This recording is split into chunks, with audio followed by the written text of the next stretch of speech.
Okay, so I've been dying to talk about this episode of Gakusen Toshi Asterisk simply because even if you aren't a fan of the series and you saw this video, this episode, not this video, excuse me, you would simply say, wow, that was pretty good. You say this was pretty well done, especially when you find out about Camellia and the dark colored girl. Oh, not the dark colored girl, but the girl that made the robots RMC and RMD, I believe it is. But you guys know what I'm talking about who watched this series.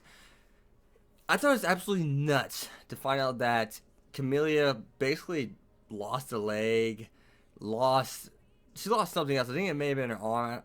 I think it was. It was all wrapped up, so I'm pretty sure it may have been part of her arm too. From anti-government organization attacked them. I'm really interested to see why the government attacked her family and was destroying the lab or whatever. I'm really interested to see what they were working on. And it turned so she's basically half cyborg. That girl saved Camellia and gave her robotic parts. So that's really interesting. And the girl also goes on to say that, saved Camilla's life. It's crazy how we met, and, we won't forget that. But her long-term goal is to have robots that basically feel like humans. And we actually see RMD, the male one, we see that he grew from the battle with Kurin and Seiya. He grew from that. He learned. He grew as a person. And I just loved what they did with that scene. It made the episode. I mean, given the other parts of the episodes, other scenes were absolutely fantastic. They're awesome, actually, quite frankly. And the finals fight though was a little easy. I will say that right now. I felt as if the semifinals fight, excuse me, they made it too easy. I mean, look at Seiya's and Kurin's fight against the robots. That was crazy hard.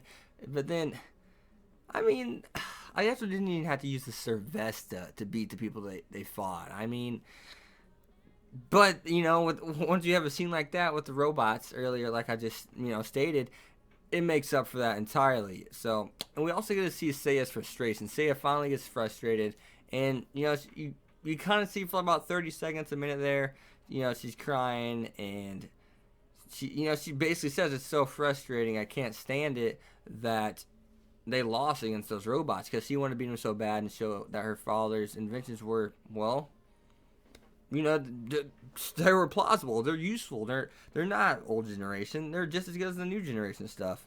So, I mean, I think she did that, though. I really feel bad for Seiya in that moment. I think Seiya did that. Seiya did a great job. I mean, she made the robots have to combine. She made the robots have to use, go all out, simply. I mean, I'm sure they have another trick up their sleeve that they haven't used in their special ultimate mode, but they definitely at least had to go all out with that. But, I mean, overall, this episode was fantastic. I applaud A1 Pictures. I think A1 Pictures always does a good job.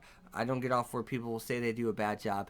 I mean, but yeah, that's it for this video, guys. And at the end of the episode, we actually get to see the purple-haired girl that has known Ayato.